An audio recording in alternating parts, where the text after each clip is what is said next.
With the upcoming skirmish season being Blitz, you want to make it out on top. You want to win these events, win those prizes. Today I have a list of the top 3 decks which can definitely help you win this season. Let's get into it.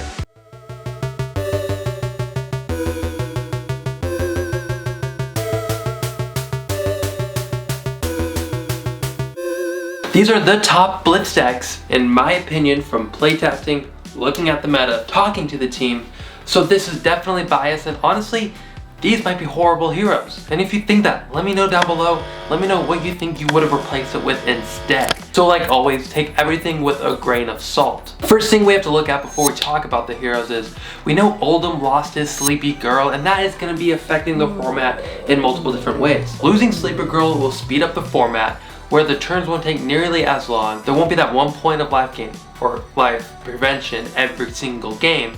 It's gonna make things go a lot quicker. It's gonna make these aggro decks and these combo decks do what they wanna do a lot quicker, faster, and more efficiently. So a lot of aggro and decks that go wide, they need certain cards to hit, certain cards to do their ability.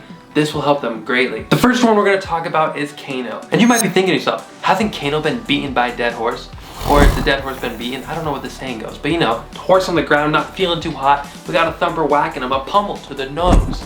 Ouch! Kano is a well-known deck by now, given probably not a lot of people have mastered Kano or even put in reps to know how to play against and prevent it. All they might know is you have to block out Aether Wildfire.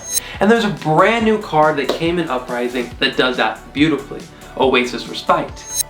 And so you're like, why would I want to play Kano if there's this Oasis Respite which can prevent my entire game plan? That's silly. It's not. There are still many ways you can go about winning with a Kano deck that does not require Aether Wildfire.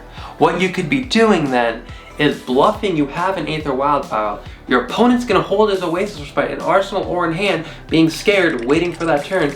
And when he's waiting, fumbling around and just kind of like not playing optimally, that's when you take the advantage and you start chipping in. You start doing some Sonic Boom craziness. You pretend you're going Aether Wildfire. You ain't. You don't pull it off. If you know he has a respite and he thinks that he's waiting for it, you go the different route, you catch him off guard, and you win that way. Kano is still very viable, still very strong and explosive. It could kill you in an instant. That's why we love Kano, isn't it? It's those crazy nutty hands. What would Kano do? The next hero I want to talk about is our favorite Ginger.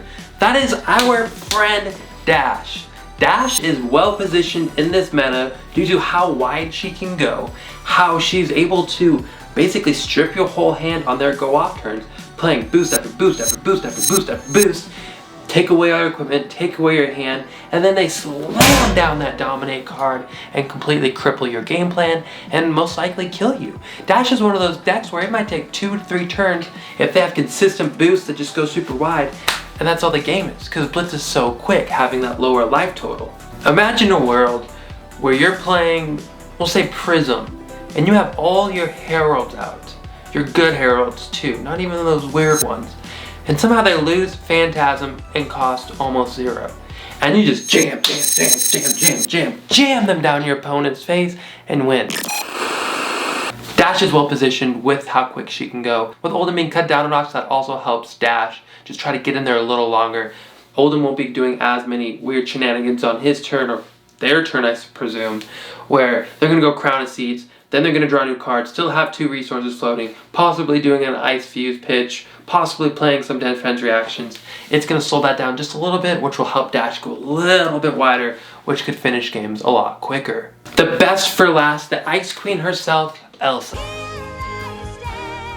Yes, Icelander is hitting the main stage. The last couple Blitz events we saw, Icelander was prevalent, it was a force, but we didn't have Uprising cards to really power up her even more. Before then, we were just running our Everfest package, which was more of just the fire breathing, go tall, get him real quick, or you could play the wild generic route. Icelander is no longer a rogue deck. It now has all these brand new cards from Uprising, which gives it a huge plethora of card selection and pool, which means you can make so many different archetypes of Icelander. And it's crazy. When you sit down across from an Icelander, I almost can guarantee more than half the time you look at it and not know exactly what model they're playing, what archetype. because there's so many variations. So you can never have your deck fully tuned to play against one specific Icelander build.